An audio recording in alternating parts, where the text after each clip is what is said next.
Hello viewers, আসসালামু আলাইকুম। আশা করছি সবাই ভালো আছেন। Welcome to Akhtars. আমি আখতারুজ্জামান আপনাদের সাথে আছি। চলুন আজকে একটি মাত্র ম্যাথ সমাধান করব।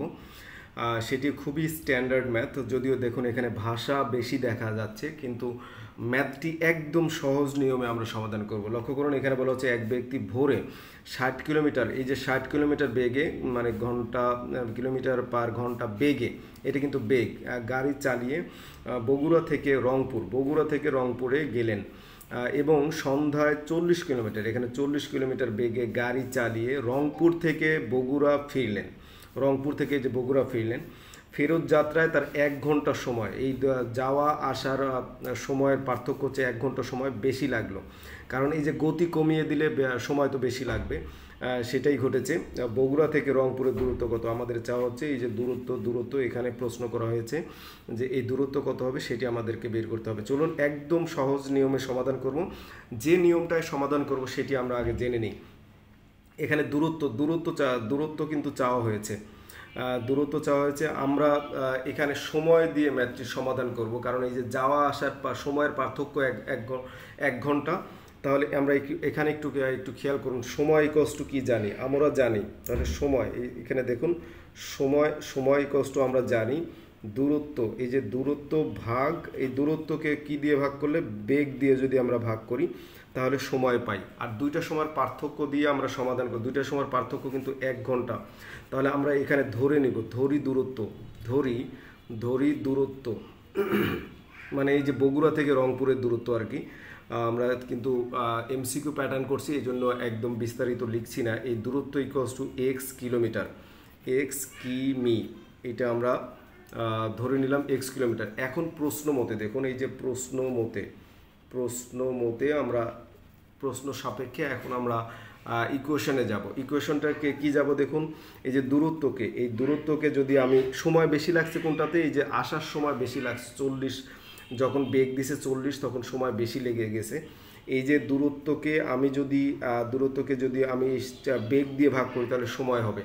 আবার দূরত্বকে, এটা হচ্ছে আসার সময়টা কিন্তু হচ্ছে বেশি লেগেছে, আর যাওয়ার সময় হচ্ছে বেগ বেশি দিয়েছিলাম, তাহলে দূরত্ব ভাগ হচ্ছে বেগ, তাহলে এই সময়টা কম লেগেছিল।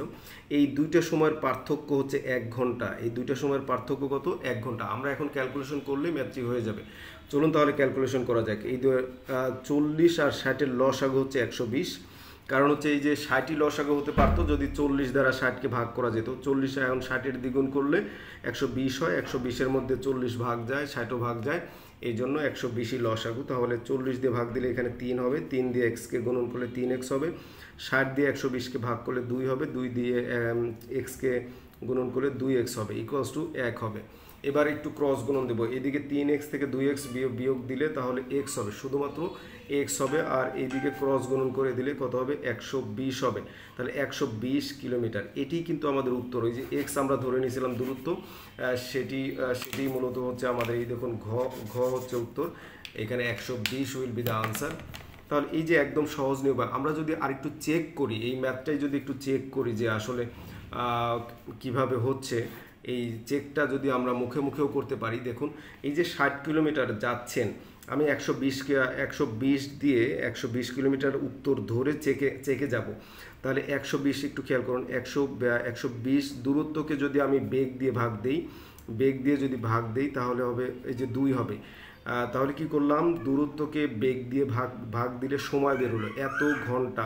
যাওয়ার সময় লাগবে হচ্ছে 2 ঘন্টা, আর আসার সময় 120 কিলোমিটারই কিন্তু ব্যাক আসবো, তখন আমি 40, তখন বেগ দিব হচ্ছে 40 দ্বারা আমি ভাগ দেব, তখন হচ্ছে সময় লাগবে হচ্ছে, দেখুন এই যে 3, এই যে 0 বাদ দেন তখন 3 হবে, তাহলে 3 ঘন্টা সময় লাগছে। কত?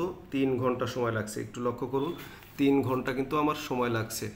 তখন এই যে দেখুন, যাওয়ার থেকে এই যে 1 ঘন্টা সময়, এখানে বলা হয়েছে 1 ঘন্টা সময় বেশি লাগবে, এই যে মিলিয়ে দিলাম। তাহলে এভাবে যদি আনসার অপশন থেকেও যদি আপনি করেন তাহলেও কিন্তু উত্তর আপনারা খুব সহজেই কিন্তু বের করতে পারবেন।